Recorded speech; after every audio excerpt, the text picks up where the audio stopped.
তো শুরুতেই প্রশ্ন নেব। ইলিয়াস, আপনি প্রশ্ন করুন।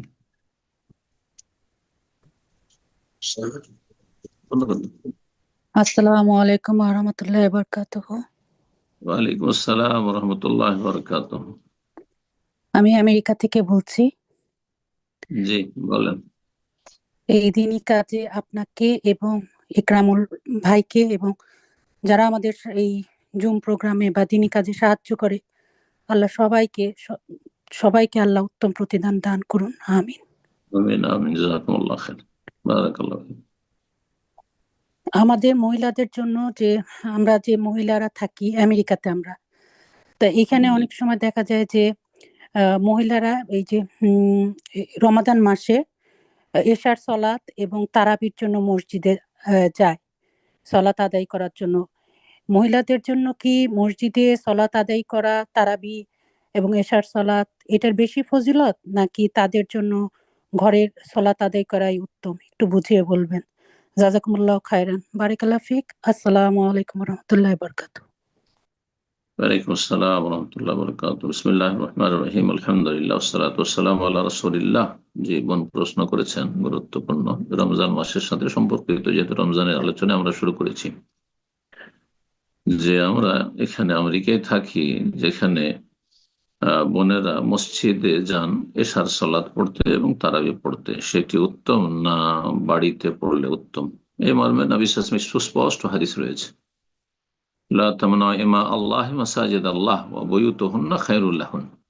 আল্লাহর বান্দীদেরকে আল্লাহর মসজিদে যেতে বাধা দিও না।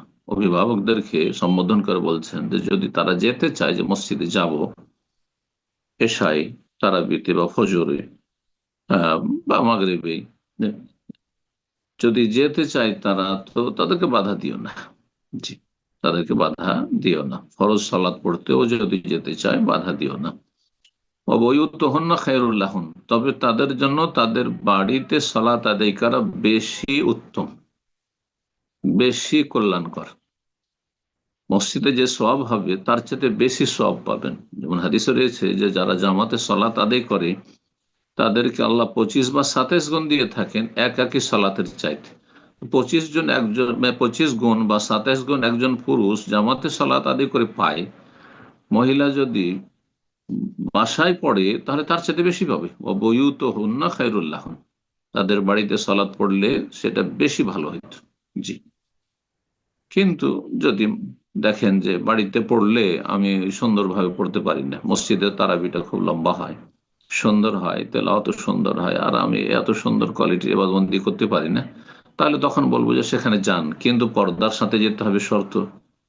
বেপর্দা হয়ে গেলে হবে না, এবং সেখানে পুরুষদের থেকে যথাসাধ্য একটু দূরে অবস্থান করতে হবে, পুরুষদের কাছাকাছি কাতারগুলি ভালো নয়, যেমন নবী সাল্লাল্লাহু আলাইহি ওয়াসাল্লামের হাদিসে রয়েছে। তো এগুলি খেয়াল রাখতে হবে। রাস্তায় যখন ভিড় ভাড় থাকবে তো একাকার হইতে হবে না, পুরুষরা আগে বেরিয়ে যাক, তারপরে মহিলারা বের হবেন। এই সব বিষয়গুলি খেয়াল রাখতে হবে। যখন বাড়ির বাইরে মসজিদে যাবেন তখন আতর সুগন্ধি শরীরে লাগিয়ে যাবেন না বা কাপড়ে লাগিয়ে যাবেন না, না হলে কাবিরা গুনাহ হবে, যেমন হাদিসে রয়েছে। এই বিষয়গুলি যেন মনে থাকে। আল্লাহ তৌফিক দান করুন। বারাকাল্লাহ ফিক।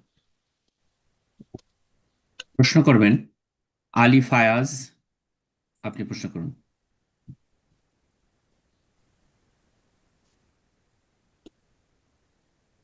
শেখ, আসসালামু আলাইকুম। আমি ফ্রান্স থেকে ওয়ালাইকুম বলছিলাম। আসসালাম ওয়া রাহমাতুল্লাহি ওয়া বারাকাতুহু। জি, বলেন।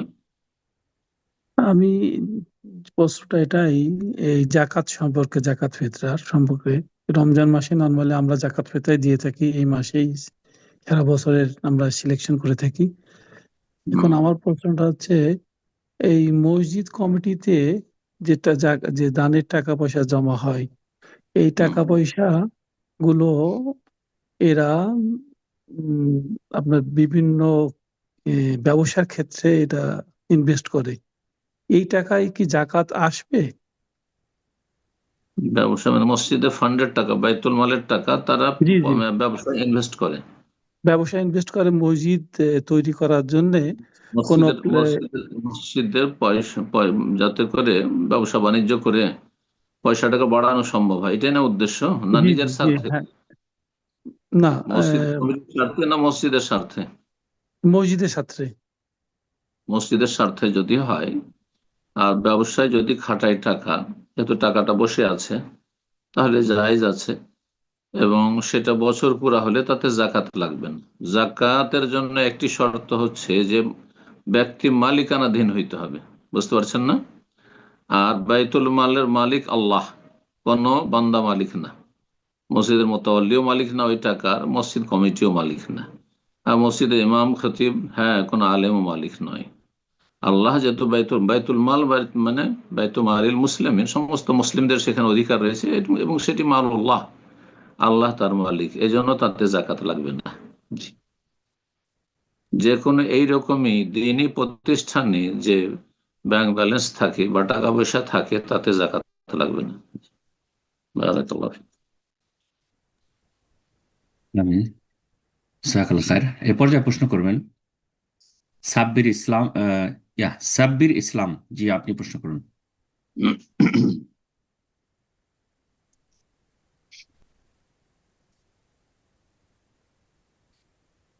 জি, আপনি আবারও ডিভাইস মিউট করেছেন। আহ, আপনি আনমিউট করে নিন, প্রশ্ন করুন সাব্বির ইসলাম। আসসালামু আলাইকুম রহমতুল্লাহ বারাকাতুহ। ওয়ালাইকুম আসসালাম রহমতুল্লাহ বারাকাতুহ। জি, শেখ, আমি খুলনা বাংলাদেশ থেকে বলছি। বলেন। শেখ, আমরা বর্তমানে দেখি যে কিছু যুবক ছেলে মেয়ে যারা মানে খারাপ ছিল, হঠাৎ কিছুদিন মানে পরিবর্তন হয়ে গিয়ে তারা ইসলামের নতুন নতুন ব্যাখ্যা আমাদের সামনে উপস্থাপন করে। হুম। তো এই সমস্ত যুবকদের সম্পর্কে কি বলবেন সম্মানিত শেখ?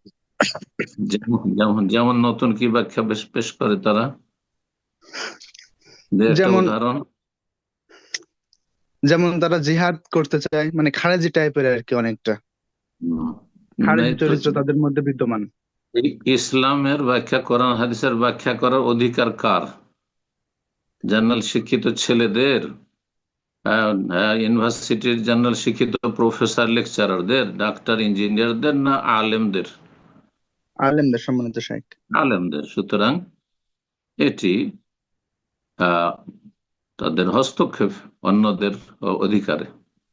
তারপরে এখন এক চিন্তা করুন, আমি একজন শেখ দায়ী, যদি আমি ডাক্তারি করা শুরু করি, আর এমবিবিএস এর কাজটা আমি করি, বা একজন সার্জনের কাজ করি, তো অবস্থা কি হবে বলুন তো? কেউ আসবেন আমার কাছে? দিন তো যথেষ্ট শিখছেন মহব্বতের সাথে, কিন্তু আসবেন চিকিৎসা নিতে?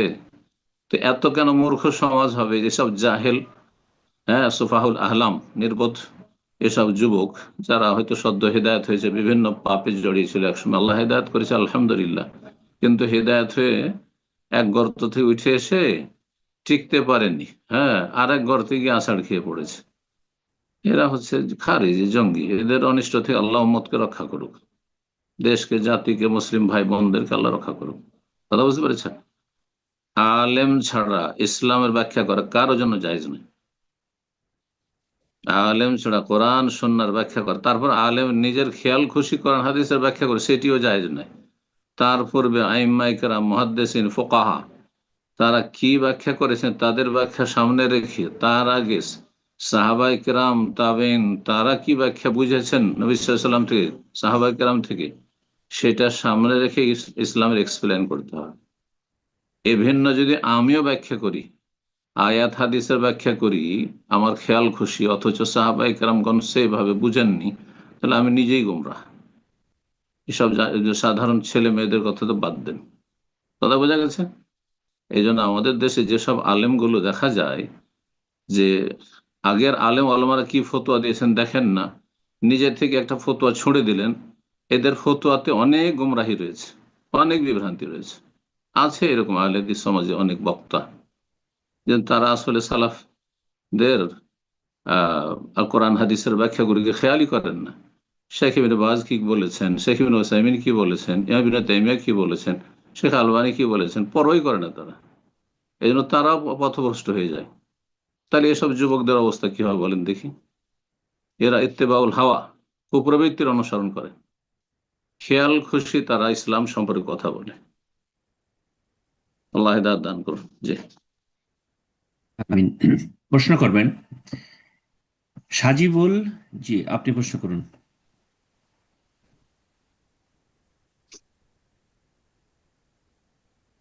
রাজিবুল, আপনি ডিভাইসটা আনমিউট করে নিন, প্রশ্ন করুন।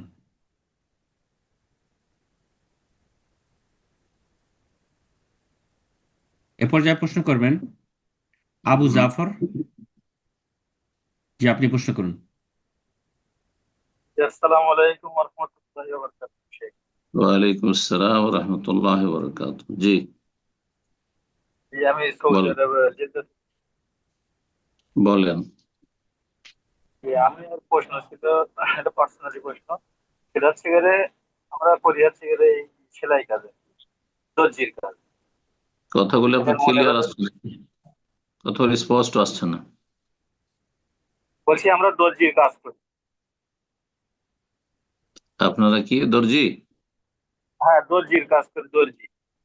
হ্যাঁ হ্যাঁ, তো কথা এখন বেজে আসছে। মনে করেন, জি, আবু জাফর ভাই, আপনি আপনার মাইক্রোফোনটা একটু চেক করে নিন, আপনার কথাগুলো অস্পষ্ট, সে বুঝতে পারছেন না। জি, এইবার হ্যাঁ, এবার ঠিক আছে। বলছি আমরা দর্জির কাজ করি তো। এখন হুম হুম দেশেও আমার কারখানা ছিল, এখন অনেক মানুষের কাছে অনেক টাকা পায় আর কি। হুম হুম। অনেক মানুষ অনেক টাকা মেরে দিয়েছে, এখানে সৌদি আরবে অনেক টাকা অনেকে মেরে দিয়েছে মনে করেন। অনেকের কাছে টাকা পায় অনেকগুলো। এখন সে হুম। টাকাগুলো কি আমি আল্লাহর রাস্তায় তাদের ক্ষমা করে দিব, নাকি তাদের আর কি কি আমাদের দিন লোভ হিসেবে রেখে দেবো আর কি? এইটাই জিজ্ঞেস করার ছিল আমার। তারা যদি সচ্ছল থাকে আর টাকা মেরে দেয়, তাহলে যদিও মাফ করতে পারেনি, কিন্তু এরা মাফ পাওয়ার হকদার নয়। আর যদি তারা অসচ্ছল থাকে, অভাবী থাকে, যার ফলে অভাবের স্বভাব নষ্ট হয়েছে, তো তাদের ক্ষেত্রে বলবো যে মাফ করে দেওয়াটা বেশি ভালো হবে। বুঝতে পারছেন না? সবাইকে ঢালাভাবে মাফ করে দিবেন তো এ তো অপরাধী আরো বেড়ে যাবে। এই অপরাধীগুলি কিছু অপরাধী আছে যাদের বদদোয়া দেওয়া উচিত, যে দুনিয়াতেও যাতে বালা মুসিবত আসে, যাতে করে সংশোধন হয়। কথা বোঝা গেছে? তো মানুষের টাকা পয়সা আজকাল অধিকাংশ মানুষ নিয়ে নেওয়ার পরে নিজের সম্পদ মনে করে দিতে হবে, এখন না দিলে হাসর মাঠে দিতে হবে, এই চিন্তাই নেই। যার ফলে মাফ করে দেওয়া খুব ভালো কাজ। বোঝা গেছে? কোরআন কারীমে আল্লাহ অনেক প্রশংসা করেছেন ক্ষমাকারীর, এবং ক্ষমা করার ফজিলত আল্লাহ বর্ণনা করেছেন। কিন্তু ক্ষমা পাওয়ার যোগ্য যারা, তাদেরকে ক্ষমা করা উচিত, যারা বেশি অপরাধী তাদের ক্ষমা করা উচিত নয়। বারাকাল্লাহ ফিক। আল্লাহ তাদের অনিষ্ট থেকে ভালো মানুষদেরকে রক্ষা করুন। আমিন। এ পর্যায়ে প্রশ্ন করবেন আর্থি নাই নাই। জি, আপনি প্রশ্ন করুন। আর্থি নাই। আসসালামু আলাইকুম রহমতুল্লাহি ওয়া বারাকাতুহু শেখ। আসসালাম রহমতুল্লাহ বরকাত। জি। আমি আমি রাজশাহী থেকে বলছি। শেখ, আমার প্রশ্ন ছিল একটা হাদিস নিয়ে, যে হাদিসে বলা আছে যে স্বামীর ঘর ছাড়া অন্য কোথাও পরিধান বস্ত্র খোলা যাবে না। তো এটা কি স্বামী যদি পারমিশন দেয় তাহলেও করা যাবে না, বা নিজের বাবার বাড়ি বা কোনো আত্মীয় স্বজনের বাড়ি সেখানেও করা যাবে না, নাকি স্বামী যদি পারমিশন দেয় তাহলে অন্য কোথাও করা যাবে?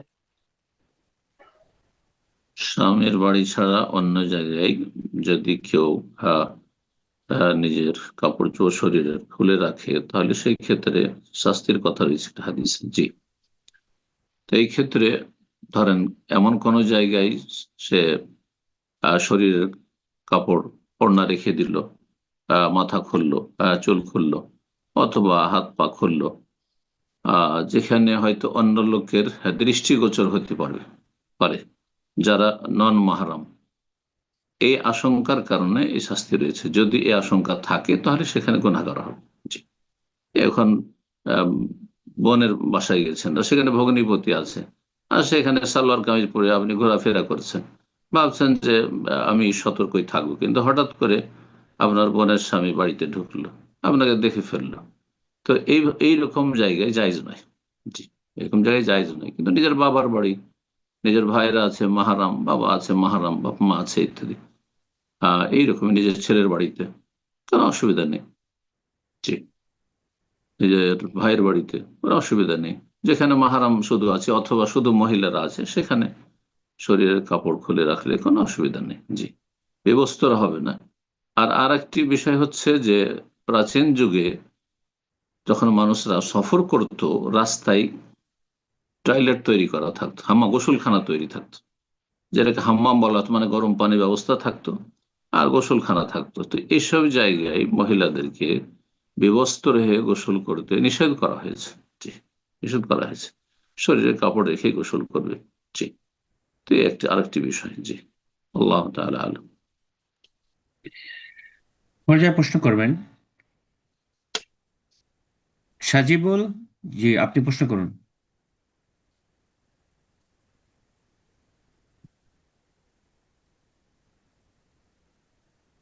প্রশ্ন করবেন আবু আব্দুল্লাহ ইমরান। জি, আপনি প্রশ্ন করুন। আসসালামু আলাইকুম রহমতুল্লাহি ওয়া বারাকাতুহু।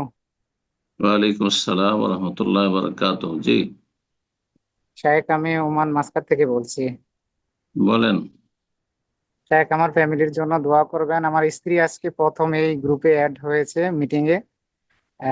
তা আমার স্ত্রী আমার সন্তানদের জন্য দোয়া করবেন ইনশাআল্লাহ বিদিনিল্লাহ। মাশাআল্লাহ, আল্লাহ কবুল করুন, আল্লাহ তাদেরকে উপকারী জ্ঞান দান করুন, ভালো আমলে তৌফিক দান করুন, দিন দুনিয়া আল্লাহ বরকত দান করুন। আল্লাহ রাব্বুল আলামিন ছেলে মেয়ে নিয়ে আল্লাহ যেন দুনিয়া আখিরাতে সুখী রাখেন, জান্নাতের পথে রাখেন। বারাকাল্লাহ ফিক। আমিন। জি শায়েখ, আমার একটা প্রশ্ন, যেটা হচ্ছে কদরের রজনী নিয়ে, লাইলাতুল কদর। যে জি, আহ, কদরের রজনী আমাদের নবী করিম সাল্লাল্লাহু আলাইহি ওয়াসাল্লাম বলেছেন শেষ দশকে যে কোনো দিন তালাশ করতে। এটা যে কোনো দিনই করব নাকি বেজর রজনীতে করব, এবং এটার মধ্যে কোনটা বেশি শক্তিশালী? আর আরেকটা প্রশ্ন হচ্ছে শায়েখ, আমরা ফরজ সালাতে প্রশ্ন অনেক সময় দেখা যায়। প্রশ্ন একটি করেন, অথবা আবার ভুলে যাবে, একটি করেন প্রশ্ন, আবার তারপরে দেখা যাবে ইনশাআল্লাহ। জি, লাইলাতুল কাদার সম্পর্কে জিজ্ঞেস করছেন। লাইলাতুল কাদার নবী সাল্লাল্লাহু আলাইহি ওয়াসাল্লাম বলেছেন শেষ দশকে। কিছু হাদিসে শুধু শেষ দশকে বলা হয়েছে, জোড় বেজোড় দুটাই তাতে শামিল। আর বেশ কিছু হাদিস রয়েছে যেগুলিতে ফিল ভিতরে মিনাল আশিল আও আখির, শেষ দশকের বেজোড় রাতগুলিতে বলা হয়েছে। জি। এই জন্য যারা 10টি রাতে, জোড় বেজোড় 10টি রাতেই জেগে কদর রাত তলাশ করবেন বা ইবাদত বন্দেগীতে মেহনত পরিশ্রম করবেন, তারা বেশি ফজিলত পাবেন, বেশি সওয়াব পাবেন। আর যারা শুধু বেজোড়ে 5টি রাতে জাগবেন, তাদেরও আশা করা যায় যে হয়তো পেয়ে যাবে, কারণ আহ, অধিকাংশ হাদিসগুলি বেজোড়ের কথা রয়েছে। কিন্তু কিছু আলেমদের মত রয়েছে বেজোড় ছাড়াও জোড়ে হতে পারে। জি, তো বেজোড় রাতের যে কোনো এক রাত হইতে পারে, 5টি রাত কমপক্ষে জাগার চেষ্টা করবেন এবং মেহনত করবেন এবাদত বন্দেগীতে। দুনিয়াদারিতে জাগবেন না, দুনিয়ার কাজ করছেন আর জাগছেন, যেমন অনেকেই করে থাকেন, এমনটা যেন না। এবাদত বন্দেগীতে কাটাতে হবে রাতগুলি। আর যারা শুধু একটি দুটি রাত জাগে, শুধু 27কে ধরে নিল লাইলাতুল কাদার, হ্যাঁ, তারা অনেকটাই বঞ্চিত, অনেকটা বঞ্চিত। যারা এই রাতগুলি দুনিয়ার বিভিন্ন কাজে কাটালো আর অল্প সময় শুধু ইবাদত বন্দেগী করে নিল, কিয়ামুল লাইলে হাজির হয়ে গেল, আর বাকিটা দুনিয়াদারিতে কাটলো আর মোবাইল নিয়ে সোশ্যাল মিডিয়ায় কাটলো, তারা হতভাগা। আল্লাহ হিদায়াত দান করুন। জি, আমি জাজাকাল্লাহ খায়ের। সরি, আপনি দ্বিতীয় প্রশ্নটা নিতে পারছি না, যেহেতু আমাদের অনেক প্রশ্নকারী হ্যান্ড রেজ করে থাকেন। তো ইনশাআল্লাহ আগামী প্রোগ্রামে আপনি চেষ্টা করবেন নেক্সট উইকে, পরের সপ্তাহে ইনশাআল্লাহ। আমরা এই পর্যায়ে আরেকজনকে সুযোগ করে দেব, প্রশ্ন করবেন তাসলিমা বেগম। আপনি প্রশ্ন করুন।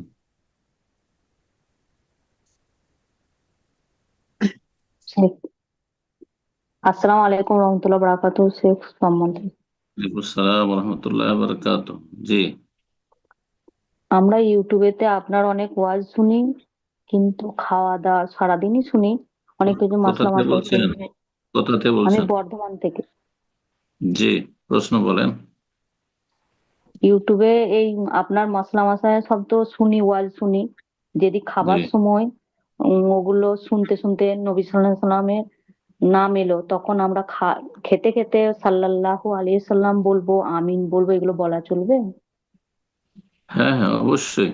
খেতে খেতে নবী সাল্লাল্লাহু আলাইহি ওয়াসাল্লাম, খাওয়ার সময় তো জিকির আজকার বাধা নেই।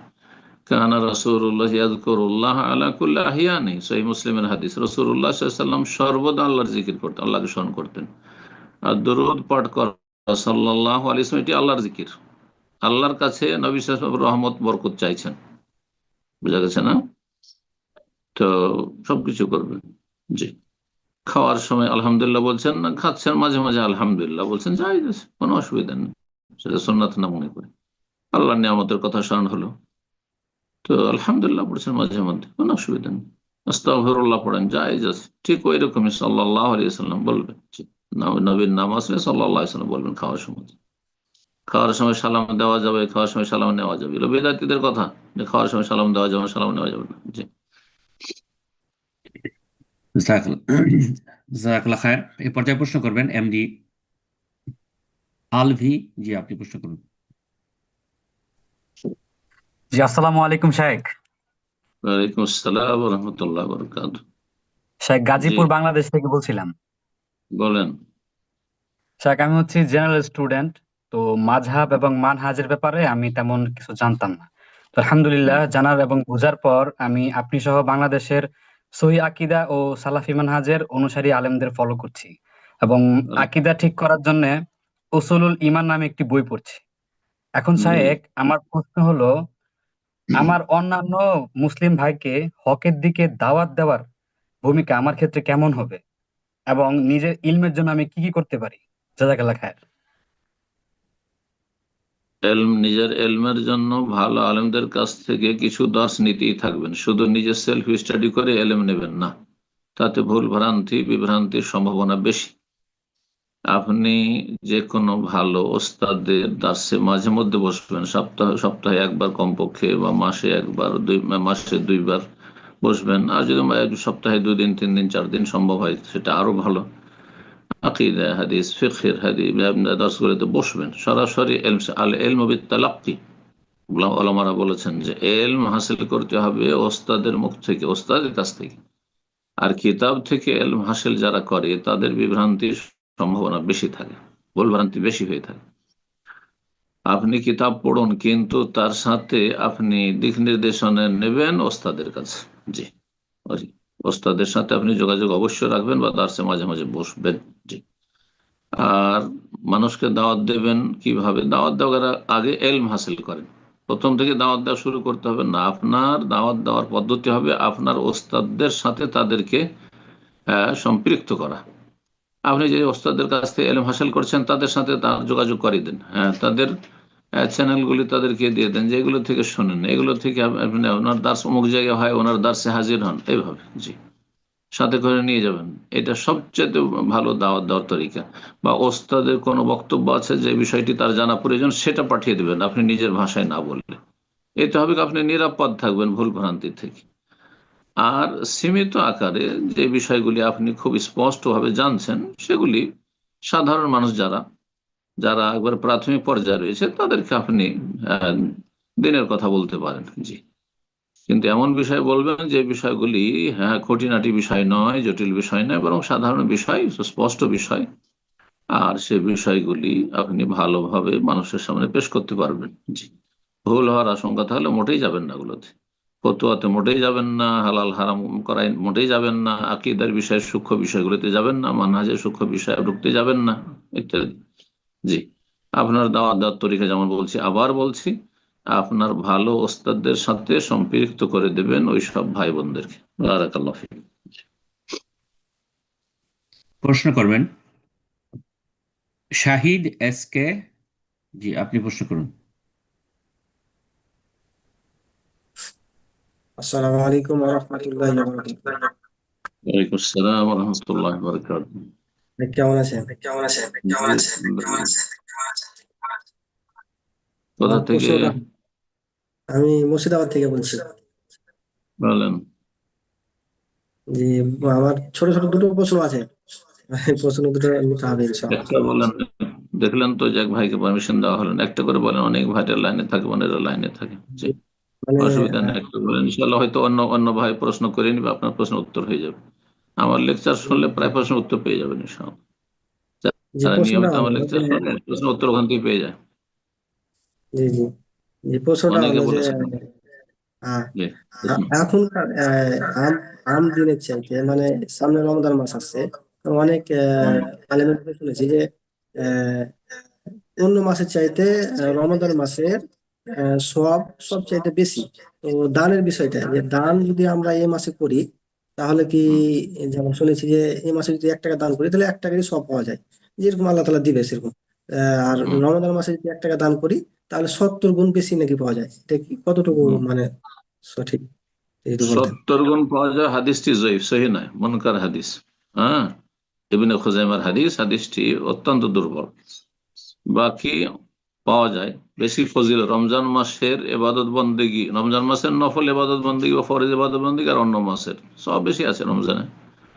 রমজান মোবারক মাস, সুতরাং তাতে সব অবশ্য বেশি আছে, কিন্তু কত পরিমাণ আছে আল্লাহ আলম, আল্লাহ ভালো জানে। বোঝা গেছে না? আমরা বিশ্বাস করি রমজান মাস ফজিলতপূর্ণ মাস।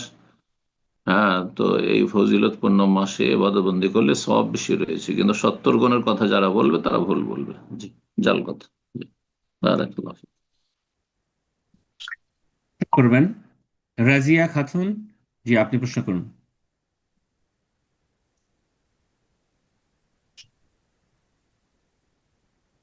রাজিয়া খাতুন, জি আপনি প্রশ্ন করুন।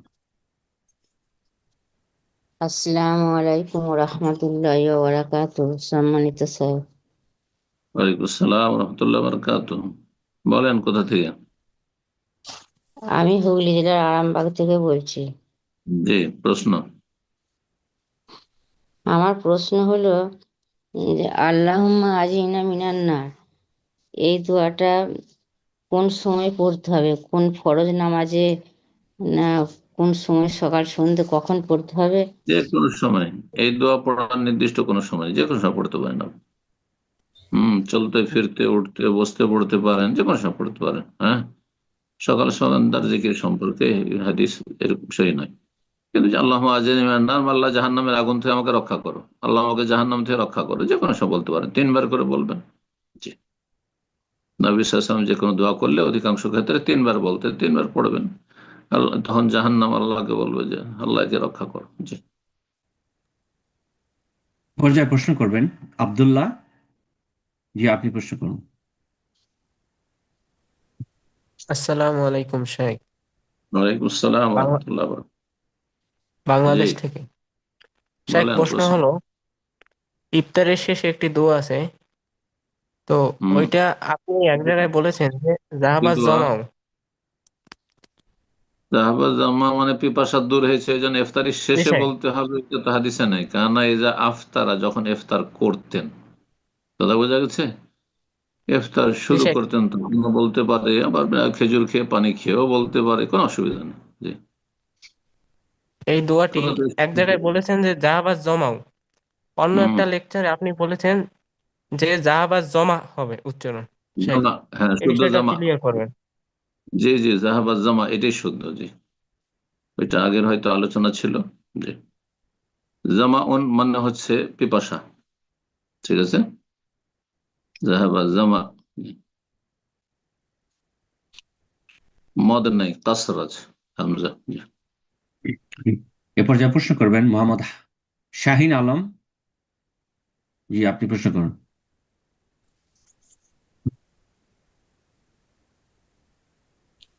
আসসালামু আলাইকুম, ঢাকা ওয়ালাইকুম থেকে আসসালাম। বলছি। জি, বলেন। জি, আমরা শুনে আসছি যেটা, যে হাদিস অস্বীকার করলে সমস্যা হয় ইমানে, এবং আমরা এখানে পাই যে বেতের সালাদটা 1 থেকে 9 অথবা 11 রাকাত পর্যন্ত পড়া যায়। তো সেক্ষেত্রে যারা বলছে 1 রাকাত বলতে কোনো সালাতই নেই, এতে ইমানের কোনো সমস্যা হবে কিনা? আর এখানে আরেকটু যে হাদিসে আছে যে যদি মহিলারা যদি মসজিদে যেতে চায় তাহলে তোমরা বাধা দিও না। তো সেখানে বলছে যে মহিলাদেরকে আল্লাহ মসজিদে, আল্লাহ দাবি করছে মসজিদে নিয়ে গেলে ফিতনা ভোগ করা হয়। এসব কথা বললে ইমানের কোনো সমস্যা হবে কিনা যদি একটু ক্লিয়ার বলতেন। মহিলাদেরকে মসজিদে নিয়ে গেলে ফিতনা হবে, আর ওই যে মিছিলে নিয়ে যাচ্ছে ইসলামপন্থী, কথিত ইসলামপন্থী গুমরারা, এতে ফিতনা হয় না? আল্লাহ হিদায়াত করুক এদেরকে। আল্লাহুম্মা আসলিহ আহওয়ালাল মুসলিমিন। হাদিস অস্বীকার করা 2 ভাগে বিভক্ত, একটা হচ্ছে পুরোপুরি অস্বীকার করা, আর একটা হচ্ছে আংশিক অস্বীকার করা। যদি কেউ পুরোপুরি অস্বীকার করে যে হাদিস আমি মানিই না, আমি শুধু কোরআন মানি, তাহলে সে কাফের, মুসলিম না। কারণ হাদিস ছাড়া ইসলাম পালন করা সম্ভব না। কোন ইবাদত করা যাবে না, সালাত সিয়াম যাকাত কিচ্ছু করা যাবে না, হজ উমরা কিছুই করা যাবে না, হালাল হারাম কিছুই হবে না। সুতরাং যা ছাড়া ইসলাম পালন করা যায় না সেটা যদি কেউ অস্বীকার করে তাহলে সেই ব্যক্তি মুসলিম নয়। আর আংশিক কেউ যদি হাদিস অস্বীকার করে, হ্যাঁ পুরোপুরি নয়, একটা দুটা হাদিস অস্বীকার করে, তাহলে দেখতে হবে যে কি জন্য অস্বীকার করছে। বলছেন না এই হাদিস আমাদের মজহাবের খেলাফ, সেই জন্য মানি না, অথচ হাদিস সহি, তাহলে গুমরাহ পথভ্রষ্ট, বরং কুফরির আশঙ্কা আছে। সহি হাদিস কোন ইখতিলাফ নেই, মানসুখ বলেও কেউ মন্তব্য করেনি। আর যদি বলে যে আমি হাদিস মানবো না কারণ আমার মজহাবের খেলাফ সেই জন্য, তাহলে তার কুফরির আশঙ্কা আছে আর গোমরাহ পথভ্রষ্ট তো অবশ্যই। আর যদি হাদিস অস্বীকার করে কিসের জন্য, অন্য আরেকটি হাদিস সে পেশ করছে, যদি হয়তো একটু দুর্বল, অথবা সাহাবায়ে কেরামদের আসার কিছু পেশ করছে যে এরকম আছে, সেই জন্য এই হাদিসটা আমরা আমল করছি না, তখন গোমরাহ বলা যাবে না। তবে এই ক্ষেত্রে অবশ্যই তারা সঠিক পথে নেই, সঠিক পথে নেই, কিন্তু তখন গোমরাহ বলবো না। জি, বোঝা গেছে। কোরআন এবং হাদিসের উপরে আমল করতে হবে। হাদিস সহি যদি হয়, হাদিস মানসুখ মুহাদ্দিসিন কেরাম বলেননি, এবং হাদিসের উপরে আমল করা সাহাবায়ে কেরাম থেকে চলে আসছে, আর সেই হাদিসকে যদি কেউ অস্বীকার করে তাহলে এটি গোমরাহি। একটি হাদিসও যদি অস্বীকার করে, যেমন বলে বেতন, তাহলে এটি বিভ্রান্তি। বেতন এক রাকাত নেই অথচ আছে। জি, কিন্তু যারা বলছে হয়তো তাকলিদান বলছে, মানে অন্ধ অনুকরণে বলছে, বলছে এত বড় ইমাম বাবা হানিফা এক রাকাত মানেননি, তো আমরা তার এলেমের কাছে কি। তো কিছু আলেমরা বলেছেন তাকলিদ অন্ধ অনুকরণ যদি বলে, যদিও সেটি সঠিক পথ নয়, কিন্তু সেটিকে বলা যাবে যে কিছুটা বিভ্রান্তি, সেটি অবশ্যই বিভ্রান্তি। সহি হাদিস থাকলে সেখানে মানুষের তাকলিদ করা জায়েজ নয়। সেই হাদিস স্পষ্ট, যেখানে নবী সাল্লাল্লাহু আলাইহি ওয়াসাল্লাম বলছেন যে আল্লাহর বান্দীরা মেয়েরা যদি মসজিদে যেতে চায় বাধা দিও না, আর এরা বাধা দিচ্ছে, তাহলে হাদিস বিরোধিতা করছে, কেউ গোমরাহি। জি, কিন্তু যদি সেখানে যুক্তি পেশ করে যে আজকাল ফিতনার জামানা, আর পর্দা করে যায় না, আতশগন্ধি লাগিয়ে চলে যায়, ইসলাম বিরোধী কর্মকাণ্ড হয়ে থাকে, অঘটন ঘটতে পারে, সেই জন্য আমরা বাধা দিচ্ছি, তখন গোমরাহ বলা যাবে না। তাদের যুক্তি বলছে, কিন্তু তাদের যুক্তিটা ঠিক নয়। আল্লাহ তাআলা আলাম। জি, এ পর্যায়ে প্রশ্ন করবেন উম্মে রাহাত। জি, আপনি প্রশ্ন করুন।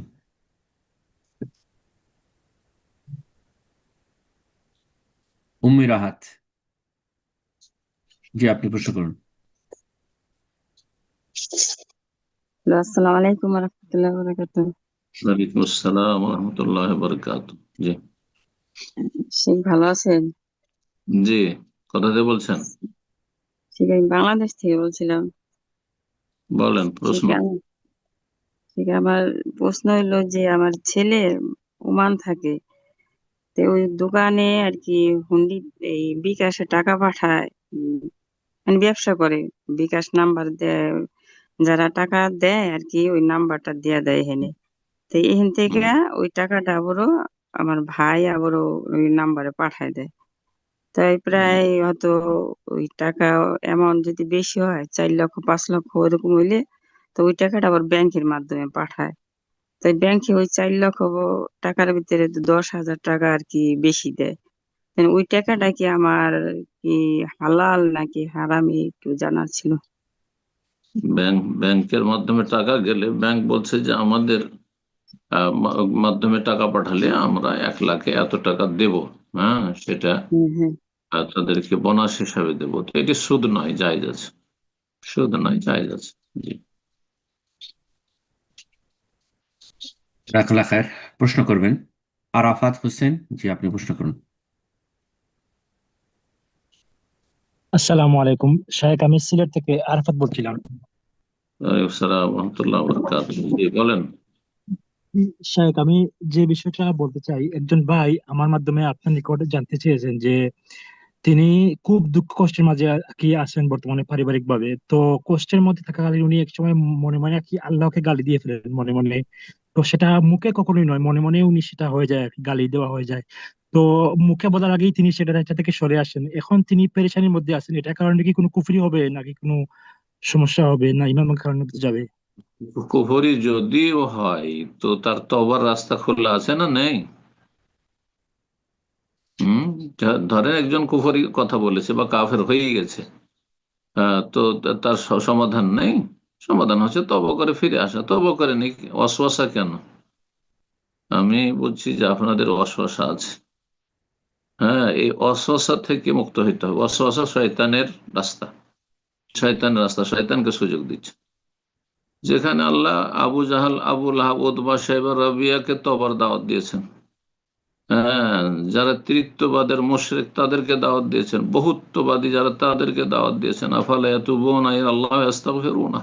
জি, কুল্লিল্লাযিনা কাফারু, সমস্ত কাফেরকে আল্লাহ বলতে বলছেন, হে নবী বলে দাও কাফেরদেরকে যে ইয়ান্তাহু, এখনো যদি তারা বিরত হয়ে যায়, ক্ষান্ত হয়ে যায়, অন্যায় ছেড়ে দেয়, কুফরি ছেড়ে দেয়, শিরক ছেড়ে দেয়, তাহলে ইউগফার লাহুম মা কাদ সালাফ, অতীতে যা কিছু করে সব মাফ করে দেওয়া হবে।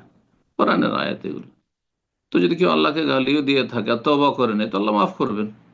লা তাকনাতু মির রাহমাতিল্লাহ, সূরা জুমার আল্লাহ বলছেন, আল্লাহর রহমতে নিরাশ হয়েও না। ইন্নাল্লাহ ইয়াগফিরু যুনুবা জামিআ, আল্লাহ সব গুনাহ মাফ করতে পারেন, কিন্তু মাফ নিতে হবে, ক্ষমা চাইতে হবে অন্তর থেকে। আল্লাহ তৌফিক দান করুন। জি, প্রশ্ন করবেন এমডি আব্দুল্লাহ আহমেদ। জি, আপনি প্রশ্ন করুন। আসসালামু আলাইকুম শাইখ। ওয়ালাইকুম আসসালাম ওয়া রাহমাতুল্লাহ। গাইবান্ধা থেকে, বাংলাদেশ। প্রশ্ন। শাইখ, আমি মাদ্রাসায় পড়তে চাই, কিন্তু পরিবার থেকে আর কি পড়ানো হচ্ছে না। আমি অনেকভাবে বললাম, কিন্তু তারা তেমন ভাবে আর কি দেখিচ্ছে না আর কি। এটা একটা প্রশ্ন। এখন কি অর্থনৈতিক ভাবে সমস্যা এটা, মানে পড়তে চাচ্ছি কিন্তু তাদের মানে কোনো কার্যক্রম করছে না আর কি। এটা মানে কি তোমাকে পড়াইতে চাইছে না, না তোমাকে স্কুলে পড়তে বলছে? জি, বলছে তোমাকে পড়া বন্ধ করতে বাধ্য করছে, বলছে যে পড়াবো না, নাকি বলছে যে স্কুলে পড়ো, মাদ্রাসে পড়াবো না? মাদ্রাসায় পড়াবে না, স্কুলে পড়াবে। আচ্ছা, স্কুলে পড়েও ইসলাম রক্ষা করা যায় যদি বাধ্য করে বাপ মা, তো স্কুলে পড়ো এবং সাইডে আলেম ওলামা, এলাকায় যে আলেম ওলামা তাদের থেকে দিন শিখতে থাকো। জি, আর অন্যান্য ভাইরা আছে না? তুমি একা শুনছো না মনে আমার কথা? সমস্যা নেই। ওস্তাদ জি, না জি, ওনাকে লাইন ড্রপ করা হয়েছে ওনাকে, সো একটু কুইক হয়ে গেছে আর কি। যাই হোক, সমস্যা নেই, কোনো সমস্যা নেই, বলে দিচ্ছি। বাবা মায়ের কথা শোনো।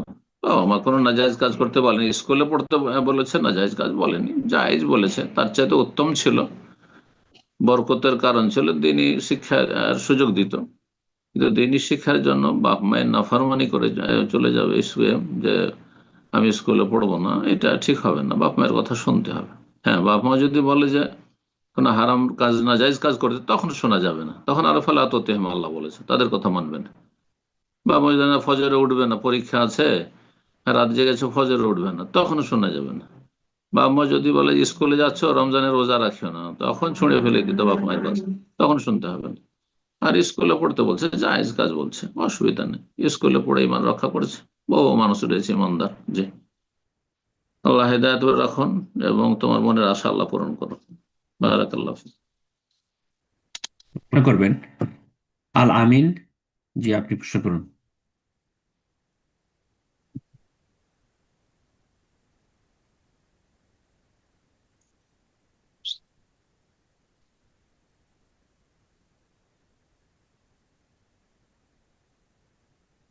পর্যায়ে প্রশ্ন করবেন আব্দুল্লাহ আল জুবায়ের। জি, আপনি প্রশ্ন করুন।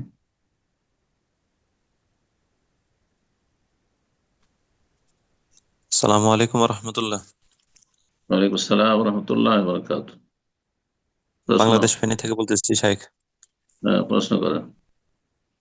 জি শেখ, আমার প্রশ্নটা হচ্ছে কি বলে এটার নাম, সংগঠন আর সাংগঠনিক বায়াত নিয়ে। তো বাংলাদেশে অনেক বড় বড় সালাফি সংগঠন আছে যেটার মূল ভিত্তি হচ্ছে সহিহ সুন্নাহ এবং কোরআন। এই সাংগঠনিক বায়াত কি গ্রহণ করা যাবে? যেহেতু ওনাদের পক্ষে অনেক দলিল আছে, আবার সাংগঠনের যারা কি বলে বিরোধী কথা বলে ওনাদের পক্ষে অনেক দলিল আছে। তো এ সম্পর্কে আপনার মতামত কি?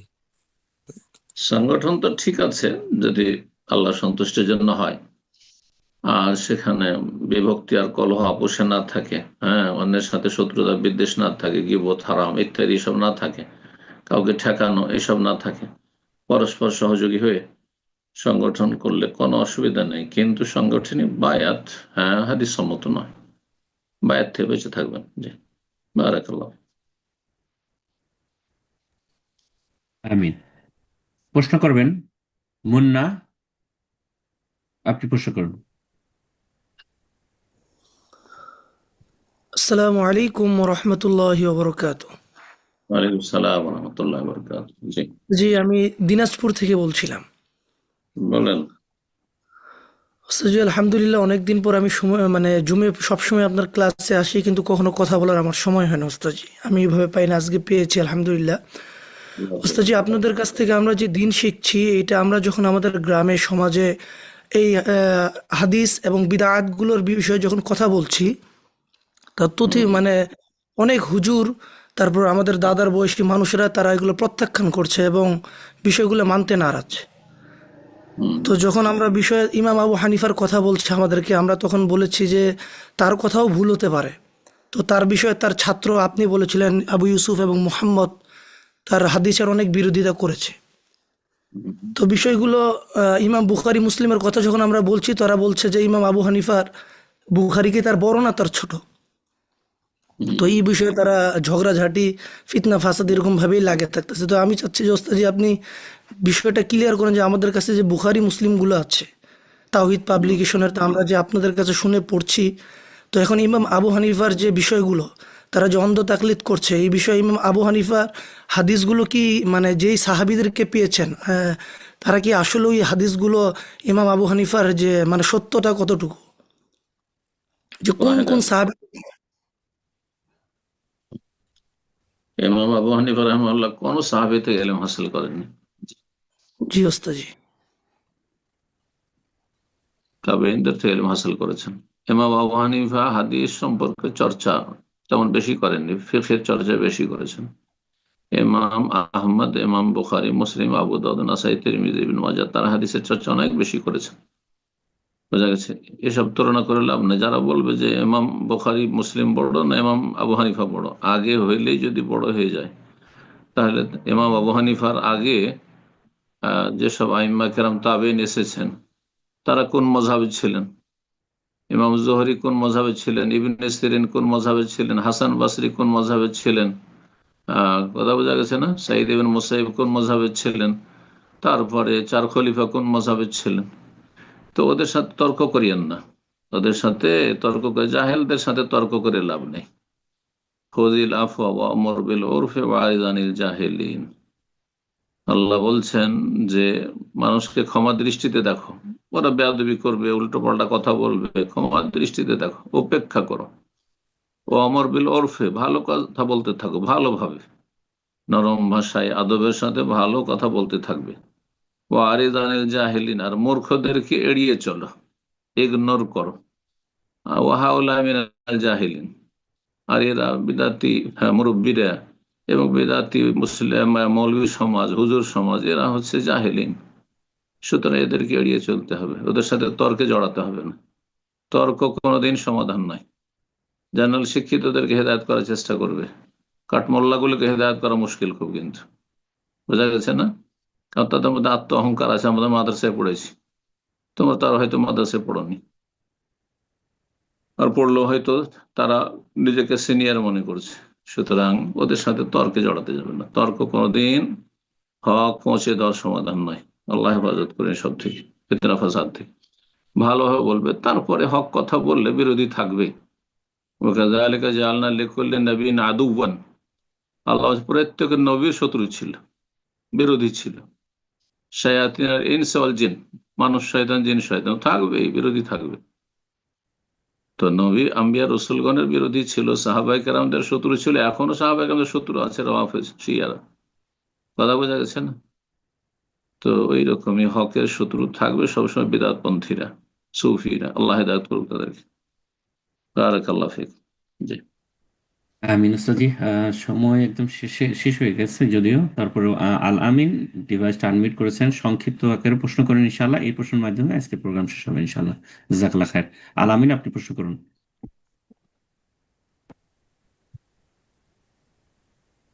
আল আমিন, আপনার ডিভাইস আনমিউট হয়েছে, আপনি প্রশ্ন করুন।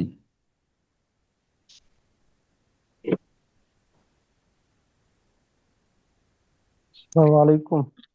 ওয়ালাইকুম আসসালাম ওয়া রাহমাতুল্লাহ। শেখ কোথা কেমন থেকে আছেন? কোথা থেকে বলছেন? বাংলাদেশ থেকে বলছিলাম, রংপুর জি, বিভাগ। প্রশ্ন বলেন, সময় শেষের দিকে আপনার। জি। আমার প্রশ্নটি ছিল কোম্পানি সংক্রান্ত। জি। কাজী ফার্ম কোম্পানিতে প্রভিডেন্ট ফান্ড চালু করা হয়েছে গত মাস থেকে। তো এই প্রভিডেন্ট ফান্ড প্রতি মাসে বেতন থেকে 7% করে সকলের কাটিয়ে নেওয়া হবে। এই কেটে মানে আমাদের যত টাকা কাটানো হবে আবার এত টাকা আবার কোম্পানি দিবে, এই টাকাগুলা অ্যাড হবে। যোগ হওয়ার পরে যখন আমরা 2 বছর পরে চাকরিটা ছাড়ে দেবো তখন এই টাকাটা তারা ফাইনাল পেমেন্টে পেয়ে যাবে। তো এখন প্রশ্ন হচ্ছে যে এই প্রভিডেন্ট ফান্ড মানে কি নেওয়া যাবে, জায়েজ আছে? তারা তো সুদ বলে দিচ্ছে না, না যে আপনাদের টাকাটা যে কেটে রাখছে এটা সুদ দিচ্ছি, এ কথা তো বলছে না। যদি সুদ না, বলে এ তো কথা বলতেছে না। এনাদের শর্ত হচ্ছে যে চাকরির বছর 1 বছর হতে হবে, তাহলে প্রভিডেন্ট ফান্ড যোগ হবে। যোগ হবে। আহ, জায়েজ। এবং এবং সর্বনিম্ন 2 বছর হতে হবে, তাহলে এই প্রভিডেন্ট ফান্ডটা পাওয়া যাবে, 2 বছর পর পাওয়া যাবে। হ্যাঁ, এসব শর্ত লাগাতে পারে, সব শর্ত লাগাতে পারে, আমরা জায়েজ কিছু নয়। আর আপনার সুদ না বললেই হলো। যদি বলে সুদ দিচ্ছি, আপনাদের টাকাটা রেখেছি বা সুদের ওপর খাটিয়ে সুদি ব্যাংকে খাটিয়েছি তারপর দিচ্ছি, তাহলে জায়েজ নয়। কিন্তু যদি বলে যে আপনারা এই টাকাটা জমা রাখেন আর আপনাদের ভবিষ্যৎ কাজে লাগবে, সেজন্য আপনার একসাথে আমরা টাকা এর সাথে আরো যোগ করে দেব, তো জায়েজ, কোনো অসুবিধা নেই ইনশাআল্লাহ। আল্লাহ তাআলা আলাম। জাযাকাল্লাহ খায়ের শেখ। তো ইনশাআল্লাহ আজকে এখানে শেষ করা যাক, সময় অনেক হয়ে গেল। দোয়া করে শেষ করি। ভাই বোনেরা থাকলেন, তাদের জন্য দোয়া করি আল্লাহ রাব্বুল আলামিন যেন তাদেরকে উত্তম প্রতিদান দান করেন, তাদের দিন দুনিয়া আল্লাহ সার্বিক দিক থেকে বরকত দান করেন, সমস্ত রকমের অনিষ্ট থেকে আল্লাহ হেফাজতে রাখেন, সার্বিক দিক থেকে আল্লাহ শান্তি দান করেন এবং জান্নাতের পথে রাখেন। রমজান মাস সামনে আসছে, আল্লাহ রাব্বুল আমাদেরকে রমজান মাসে বেশি বেশি তার ইবাদত বন্দেগী করে জান্নাত লাভের তৌফিক দান করেন, আল্লাহ সন্তুষ্টি অর্জনের তৌফিক দান করেন। আল্লাহ রাব্বুল অসন্তুষ্টির কথা কাজ থেকে আল্লাহ আমাদেরকে সবসময় বেঁচে থাকার তৌফিক দান করেন, সমস্ত ফিতনা থেকে, বালা মুসিবত থেকে, অশান্তি থেকে আল্লাহ আমাদেরকে রক্ষা করেন। ربنا آتنا في الدنيا حسنة وفي الآخرة حسنة وقنا عذاب النار وصلى الله وسلم على نبينا محمد وعلى آله وصحبه أجمعين. মেহতাদিনী ভাই বোনেরা, আজ এখানেই আমরা শেষ করছি। আর যারা প্রশ্ন করার জন্য হ্যান্ড রেজ করেছিলেন, আজকে প্রশ্ন করতে পারলেন না, ইনশাআল্লাহ আগামী প্রোগ্রামে জুম মিটিং এর শুরুতে আসবেন। 11টা 15 নিউ ইয়র্ক টাইমে জুম মিটিং ওপেন করা হয়। আপনারা শুরুতে এসে হ্যান্ড রেজ করবেন, আগামীতে আপনাদের প্রশ্নগুলো নেওয়ার চেষ্টা করব। আল্লাহ সুবহানাহু ওয়া তাআলার কাছে দোয়া করি আজকে আমরা যা কিছু শুনলাম, আল্লাহ যেন আমাদের ইলম অনুযায়ী আমল করার তৌফিক দান করেন। আল্লাহ আমাদের সমস্ত রকম গুমরাহি থেকে যেন আল্লাহ হেফাজত করেন। আল্লাহ সুবহানাহু ওয়া তাআলা আমাদের সম্মানিত শেখ আমাদের জন্য যে অফুরন্ত সময় দিচ্ছেন, অনেক সময় দিচ্ছেন, আল্লাহ সুবহানাহু ওয়া তাআলার কাছে দোয়া করি আল্লাহ যেন তাকে জাযায়ে খায়ের দান করেন। যারা আমাদের সাথে শুরু থেকে শেষ পর্যন্ত ছিলেন বা ইউটিউব চ্যানেলে আছেন, যারা প্রোগ্রাম থেকে আপনারা উপকৃত হচ্ছেন, আল্লাহ সকলকেই উত্তম প্রতিদান দান করেন। আল্লাহ যেন আমাদেরকে এখান থেকে ইলম অর্জন করে ইলম অনুযায়ী আমল করার তৌফিক দান করেন। আমিন। তো আজ ইনশাআল্লাহ আজ পর্যন্তই, আগামী সপ্তাহে আবারও দেখা হবে, কথা হবে। আমরা যে যেখানে যে অবস্থায় আছি, আল্লাহ আমাদের সকলকে ভালো রাখেন, সুস্থ রাখেন। আমিন। ওয়াসাল্লাল্লাহু আলা নবিয়িনা মুহাম্মদ ওয়া আলা আলিহি ওয়া সাহবিহি আজমাইন। আসসালামু আলাইকুম ওয়া রাহমাতুল্লাহি ওয়া বারাকাতুহু।